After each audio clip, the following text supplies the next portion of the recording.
Good afternoon, everyone. Today we have with us Priyanjal Rai sir, Assistant Professor, Faculty of Law from Sri Rawatpura Sarkari University. How are you, sir? I am fine, very well. Okay. Sir, how are you?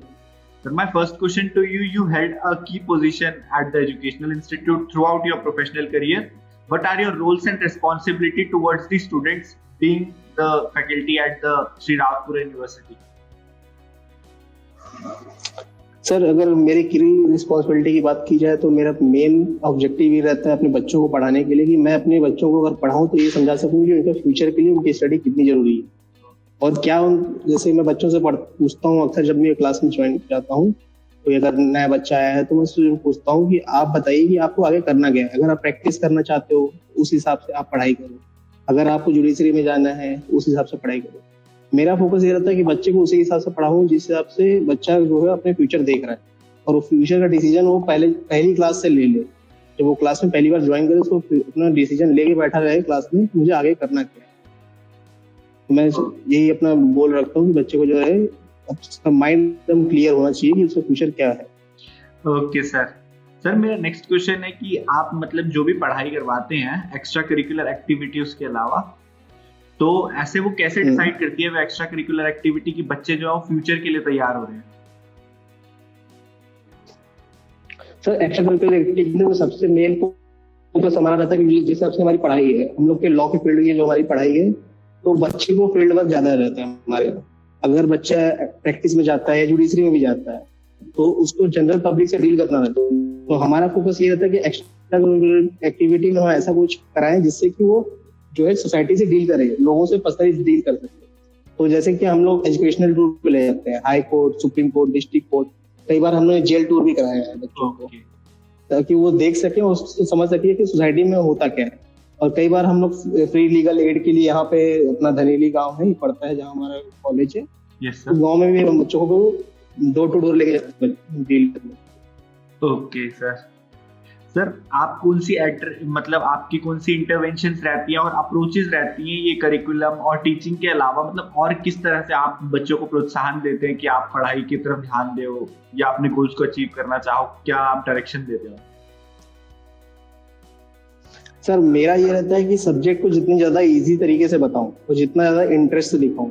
देखो, बच्चे आज के date में focus इसलिए study को इस तरीके से देखते हैं कि मैं कितनी जल्दी कितनी पैसे कमा लूंगा या मैं अपने लाइफ में सेटल हो जाऊंगा। तो मैं उनको फिर वही इजी तरीके से दिखाता हूँ कि देखो, तुम 4 साल पढ़ लोगे, तुम्हारा 4 साल करियर खत्म हो जाएगा, तुम 1 साल का प्रिपरेशन करोगे, इसको एग्जाम दोगे, प्री निकल जाएगा, मेंस निकल जाएगा, तो आपका लाइफ सेट है। तो बच्चे खुश हो जाते हैं, अरे सर ये तो बहुत ईजी है सर। मैं कहा हाँ, ये बहुत ईजी है। तो इससे फिर क्या होता है, उनको स्टडी में इंटरेस्ट आता है। कॉम्पिटिटिव फील्ड में जाना उनका 4 साल बाद को गोल है, पर अभी से उनको ये दिखाऊं कि नहीं, कॉम्पिटिटिव बहुत हार्ड है, बहुत डिफिकल्ट होता है, बहुत सारे बच्चे एग्जाम देते, तो फिर वो आज भी सारी स्टडी करने से डर जाते। तो मैं सोचता हूँ पहले अभी तो इनको इंटरेस्ट जगाऊं। मैं बोलता हूँ कॉम्पिटिटिव तैयारी आपकी बहुत ईजी रहती है, तो उनको सब कुछ बहुत ईजी तरीके से समझाने की कोशिश करता हूँ कि वो सब कुछ ईजी समझे, इंटरेस्ट ले। बात की बात है, जब वो कॉम्पिटिटिव में जाएंगे, जो डिफिकल्टीज फेस करेंगे, उस टाइम की बात देखी जाएगी।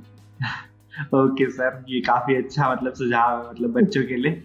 तो आप रावतपुरा यूनिवर्सिटी की सबसे बड़ी स्ट्रेंथ क्या समझते हैं, मतलब क्या स्ट्रेंथ है रावतपुरा यूनिवर्सिटी?